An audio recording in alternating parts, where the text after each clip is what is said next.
अरे प्यारे बच्चों,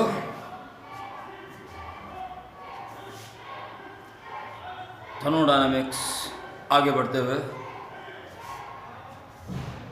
जैसे कि आपको इंडायरेक्टली इशारा मिल चुका है, फर्स्ट लॉ ऑफ थर्मोडायनामिक्स, जो एनर्जी दी जाएगी किसी सिस्टम को, किसी गैस को, उस एनर्जी का एक भाग से तो उसकी अपनी एनर्जी बढ़ जाएगी, इंटरनल एनर्जी, और दूसरा भाग वो वर्क करेगी गैस इस एनर्जी को लेके। दी जाने वाली energy is equal to sum of work done and internal energy increase. This is the first law of thermodynamics. Time खराब ना करते हुए तुरंत right the heading, first law of thermodynamics. देखो जी फटाफट, एरो दिख गया, बिल्कुल ठीक है। Hand of the first law of thermodynamics. और इसमें पहले सुने, जो मैं लिखने के लिए कहूंगा वो तो आप लिख ही दोगे। उसके बाद सिस्टम को जो एनर्जी दी उसका एक भाग इंटरनल एनर्जी बढ़ेगी, बचा हुआ भाग वर्क। इसी को शब्दों में लिखना है, हो गया फर्स्ट लॉ ऑफ थर्मोडायनामिक्स। बिल्कुल simple. Yes, first law of thermodynamics. According to this law the energy, heat energy, खाली एनर्जी लिख दो चल जाएगा। The heat energy given to a system is equal to the increase in its internal energy and the work done by the system. ये लिख के और फिर इस बॉक्स में इसको लिख देना है, और इस पार्ट की समाप्ति यहीं कर देनी है। ओके। अब विशेष जो पढ़ने वाले बच्चों के लिए बहुत ही ज्यादा विशेष है,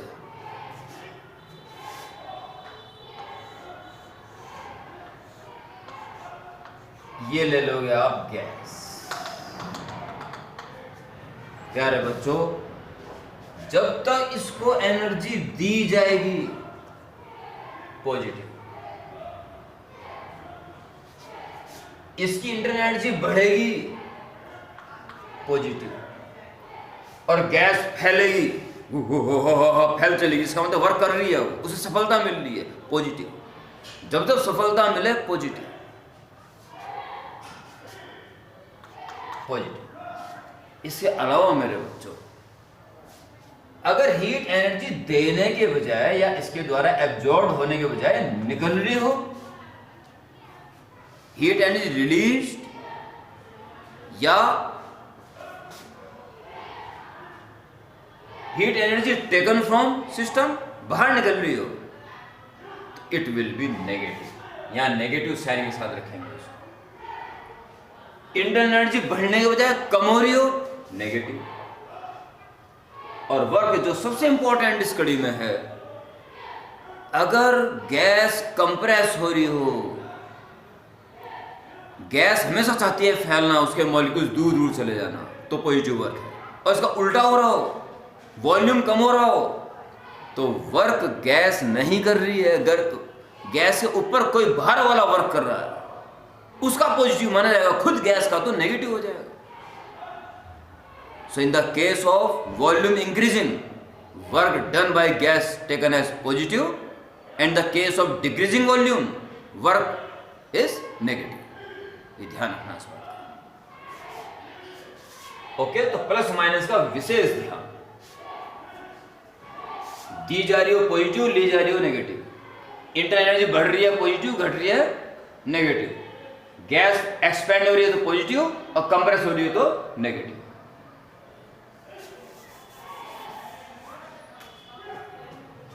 नेक्स्ट लाइन डालिए, work done by system.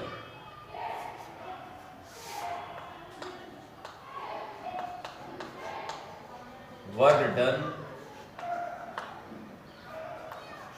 By system या work done by gas.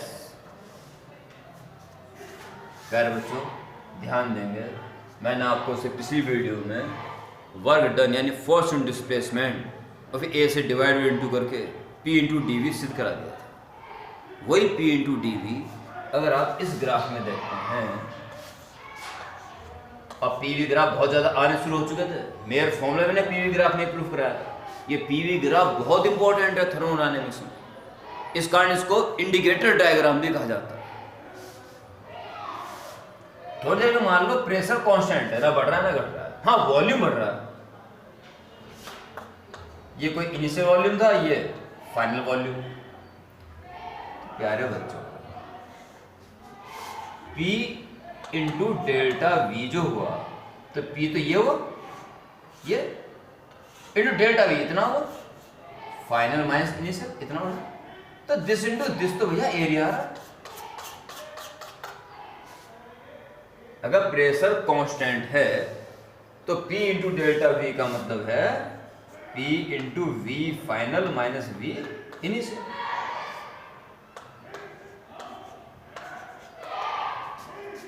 If P is constant, then work done by gas this, okay. हमेशा प्रेशर कांस्टेंट रहेगा, हमेशा प्रेशर कांस्टेंट नहीं रहेगा, चाहे बिलीव नहीं। वही पीवी डायग्राम में अगर प्रेशर कांस्टेंट ना रहे, परंतु कर्व से शुरू होके वॉल्यूम तक का जो एरिया है V I V F area है, ये निश्चित रूप से वर्क डन के इक्वल ही होगा। अब आपको ये एरिया निकालना पड़ेगा, ये एरिया वर्क डन के इक्वल होगा, ठीक है। ऐसा एरिया हम कैसे निकालें जहां पर वेरिएबिलिटी आ रही हो? एकदम से आपको याद आ जानी चाहिए मैजिक, वो जो होता है वो डोरा के पीछे जो क्या होता है बैग होता है वो। क्या आपको जरूरत है लॉग की? हम कहेंगे नहीं। क्या आपको जरूरत है डेरिवेटिव की? हम कहेंगे नहीं। फिर क्या आपको जरूरत है इंटीग्रेशन की? हम कहेंगे यस, बिल्कुल ठीक। तो जब भी वेरिएबिलिटी केस हो जाता है तो इंटीग्रेशन की याद आपको आ जानी चाहिए। क्या करोगे? किसी इंस्टेंट पर जब प्रेशर पी रहा होगा इंस्टेंटेनियस, उस वक्त अगर जरा सा डीवी वॉल्यूम बढ़ाया होगा तो इसको टेक एज कांस्टेंट, और पी इंटू डीवी इस पट्टी का एरिया आ गया, और इसे इंटीग्रेशन कर देंगे तो ऐसे जितनी पट्टियां हैं सबका एरिया आ जाएगा, जिसकी शुरुआत करेंगे वी इनिशियल से लेके वी फाइनल तक, okay. Work done by gas में if P is constant, work done by gas diagram बनाना, इतना नोट कर लेना। और फिर अगर इसके आगे when P is वेरिएबल,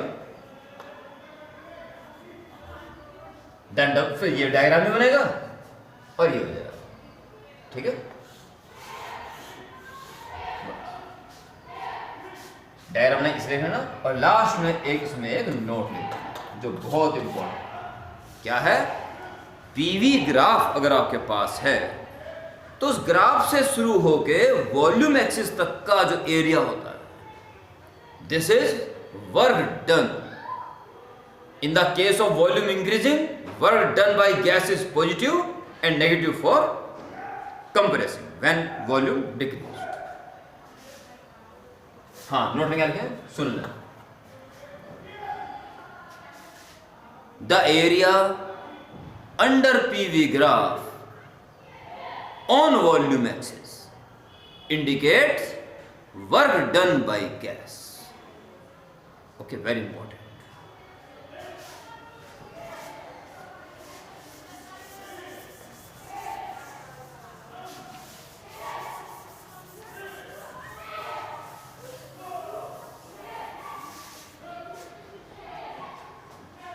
लिखिए different types of thermodynamic process.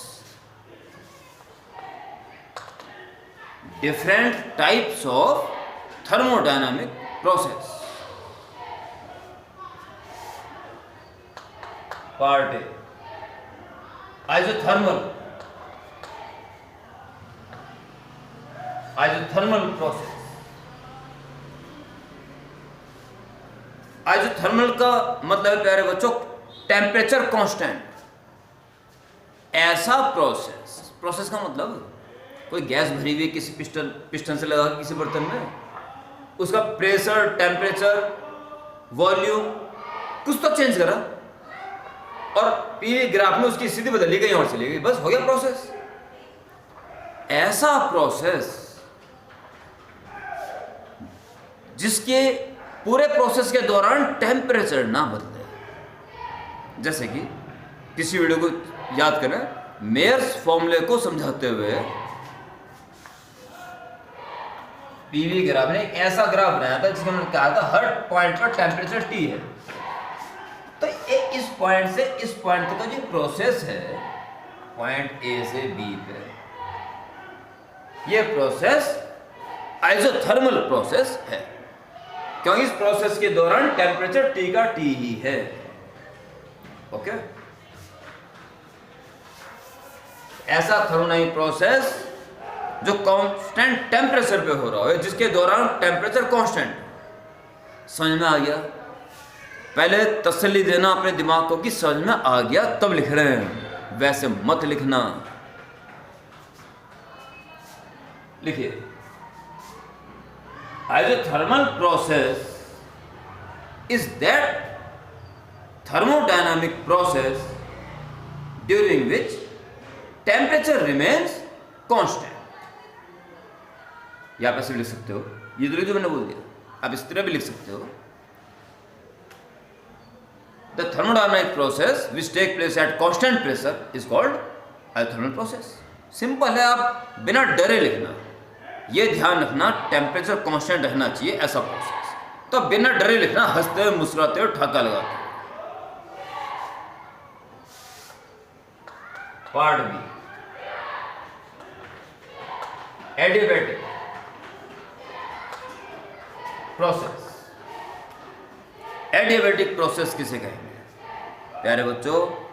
Adiabatic process वो प्रोसेस है जिसमें एनर्जी, हीट एनर्जी ना तो सिस्टम को दी जा सकती है ना ली जा सकती है, पूरी तरह से इंसुलेटेड हो जाए। आई बात समझ में? ऐसा प्रोसेस कहलाएगा एडियाबैटिक प्रोसेस। लिख लें, adiabatic process is that thermodynamics process in which या during which there is no exchange of heat energy between system and surrounding। Okay, लिखो।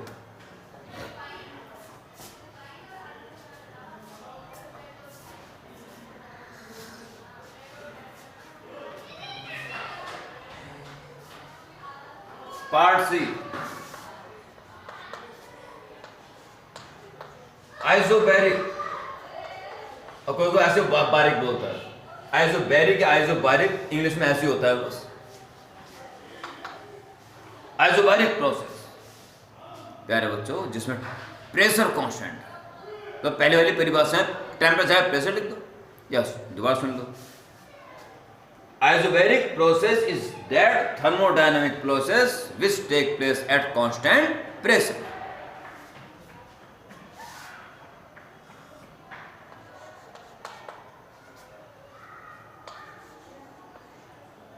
Isochoric process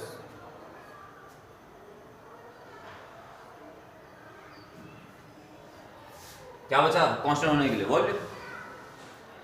isochoric process is that process during which volume remains constant या that take place at constant volume. Okay,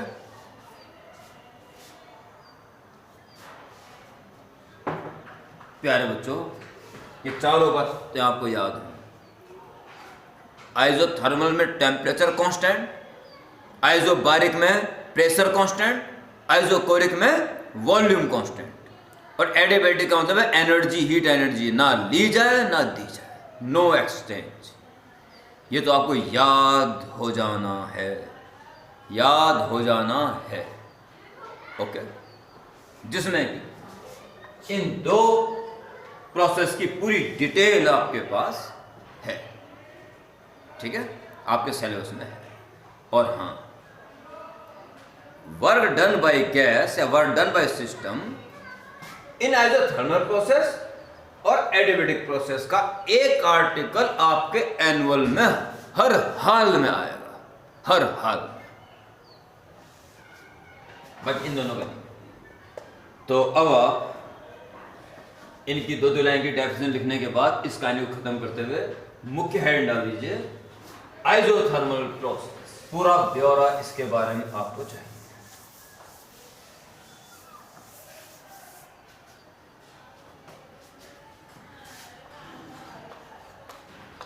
isothermal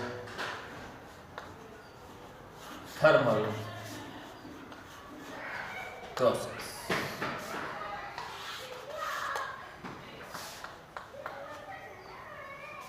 एक बार definition दोबारा लिखता हूं क्योंकि एक line तो है ही, ठीक है। Thermodynamic process which take place at constant temperature is called isothermal process. एक बार और लिख देना क्योंकि यहां सारा ब्यौरा आ रहा है इसमें। ओके, पहला स्टार, आप स्टार पढ़ना आते हैं।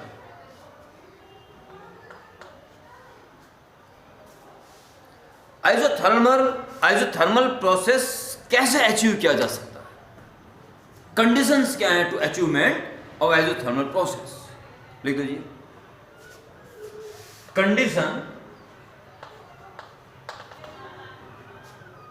टू अचीव आइसोथर्मल प्रोसेस,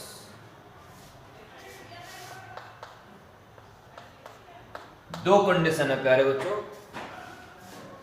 और आप तैयार हो जाएं कि मैं दो कंडीशन जो बता रहा हूं ये बिल्कुल प्रैक्टिकल है। मेरे से इसको सुनते ही आपको याद हो जाएगा। अपनी फ्रीक्वेंसी भी ऐसी बना लो कि सुनते ही याद हो जाए बस, और फिर याद हो जाए, ठीक है। हम चाहते हैं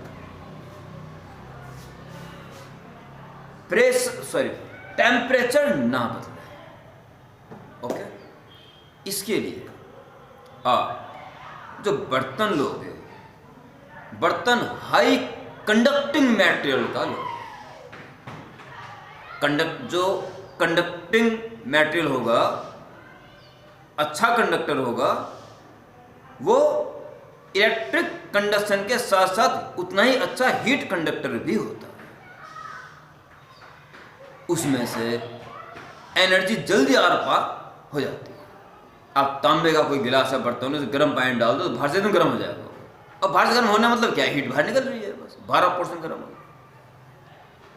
आप कोई इंसुलेटर लो, अंदर गर्म रहेगा और बाहर से नॉर्मल रहेगा। तो हीट एनर्जी बाहर निकले या बाहर का टेम्परेचर अंदर आ जाए, इसके लिए कनेक्शन होना जरूरी है ना। तो एक तो कंडक्टिंग मटेरियल से बना होना चाहिए। दूसरा, मुझे पिस्टन को चलाओ, पिस्टन चलाना पड़ेगा प्रोसेस के लिए, उसको धीरे धीरे चलाओ। गैस को कंप्रेस करना हो या एक्सपेंड करना हो, स्लोली, ताकि टेम्परेचर बस अगर बदले तो बाहर से अचानक वो बाहर से आने का पूरा प्रावधान है। हाई कंडक्टिंग मटेरियल लिया गया, नंबर 1, और प्रोसेस को धीरे धीरे किया गया। टेम्परेचर बढ़ पाए ना घट पाए।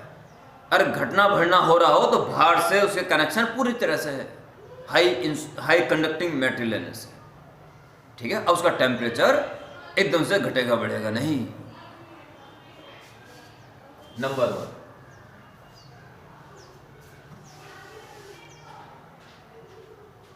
vessel should be formed by high conducting material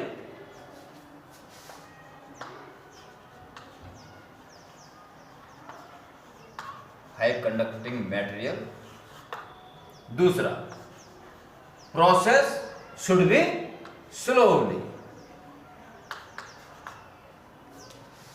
slowly होना चाहिए। ओके,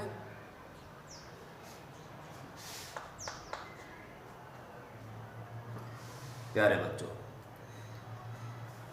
अगर टेम्परेचर कांस्टेंट है अर्थात आइसोथर्मल प्रोसेस कंटिन्यू है,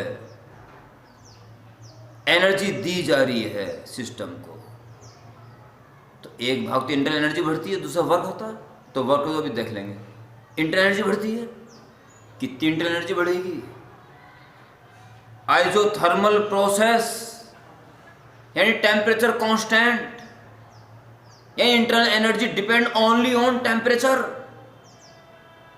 रेड पेन ब्लॉक लेटर्स ऐसे नहीं लिखवा दिया था, याद करें।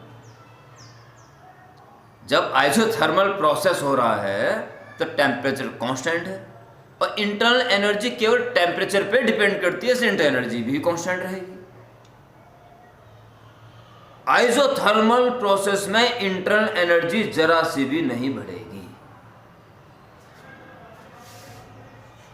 इंटरनल एनर्जी कांस्टेंट, यानी डेल यू इज 0, कोई परिवर्तन नहीं। ठीक है प्यारे बच्चों,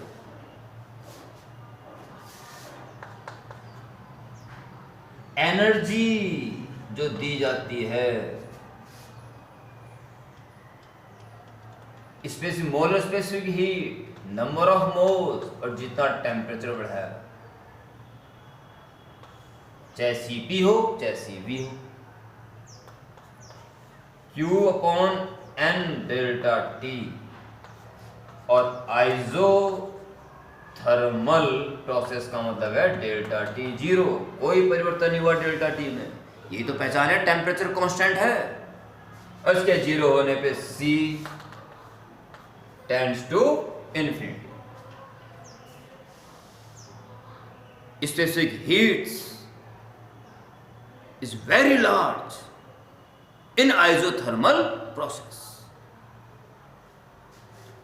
और सबसे आखिरी star point, work done by system, और दोबारा लिखना है इन आइसोथर्मल प्रोसेस की विशेष heading. Last star, work done, ये बड़ा इंपॉर्टेंट है, बहुत important. Last star, work done by gas या system in isothermal process. Work done by gas in isothermal process. चलिए जी,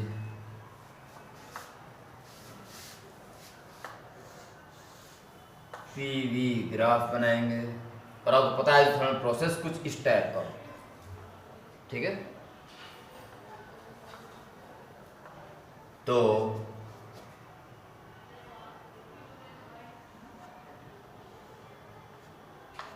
A to B कह दीजिए, और इस एरिया, ये जो एरिया निकलेगा ये होगा वर्क डन। ठीक है, एक काम और करना, इससे पहले किसी स्टार पॉइंट पे या जब मेन हैंड डाली थी ना, उसके नीचे जगह जरूर बची होगी, पक्का बची हुई, मैंने देखा नहीं आप लोगों को, पर पक्का बची है। जो मेन हैंड डाली उसकी पहला स्टार पॉइंट आपने डेफिनेशन लिख दी थी, उससे ऊपर निश्चित रूप से जगह बची हुई है, मुझे पता है, वहां पे लिख देना कि आधी लाइन लिखनी है बस। प्यारे बच्चों, जब टेम्परेचर कांस्टेंट होता है तो बॉयल्स लॉ लगता है। बॉयल्स लॉ यही तो है, eight constant temperature, PV is constant eight constant temperature. जब जब टेम्परेचर कांस्टेंट है, बॉयल लॉ लागू हो रहा है। ठीक है, वहां लिख देना पहले वाले उसमें, in this process Boyle law is obeyed. Boyle law is obeyed. ठीक है, we have work done by system P D V initial to V final, V initial to V, ये कॉमन है सबके लिए फॉर ऑल सिस्टम्स। हमें particular isothermal के लिए क्या होगा ये निकालना है। तो देखिए इस सिस्टम में बॉयल लॉ काम कर रहा है, ठीक है।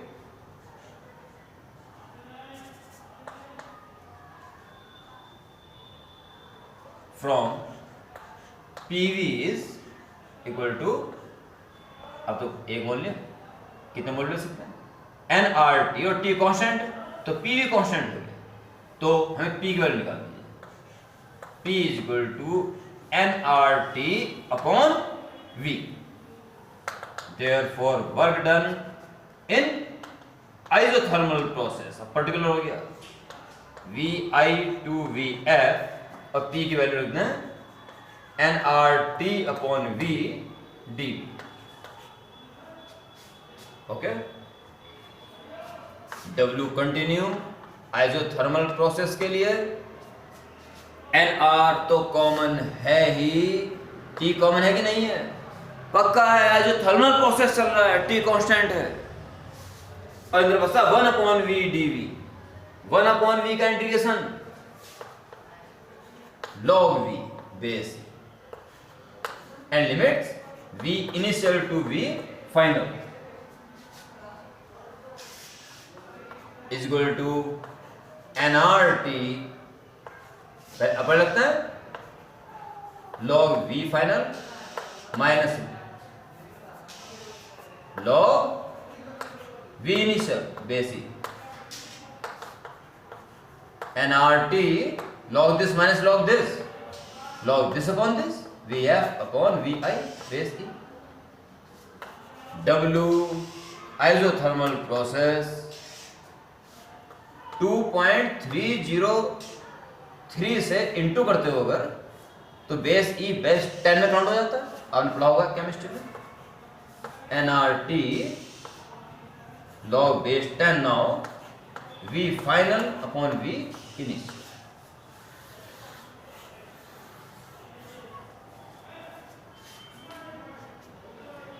ओके प्यारे बच्चों, एडियाबैटिक प्रोसेस के लिए जो मैं पॉइंट्स लिखाऊंगा लिखा सकता हूं भी, पर उसका वर्क डन थोड़ा सा बड़ा और इंपॉर्टेंट है, मैं चाहता हूं इस वीडियो से उसको सेपरेट कर दूं, ठीक। तो जस्ट अगली वीडियो के लिए अब हैंड डालना है एडियाबैटिक प्रोसेस, एडियाबैटिक प्रोसेस, उसके भी स्टार पॉइंट लिखने शुरू करा दूंगा मैं अगली वीडियो में। यहां तक अपडेट कर लें, और work done by system in isothermal process and in adiabatic process, इनमें से एक का आना तय है।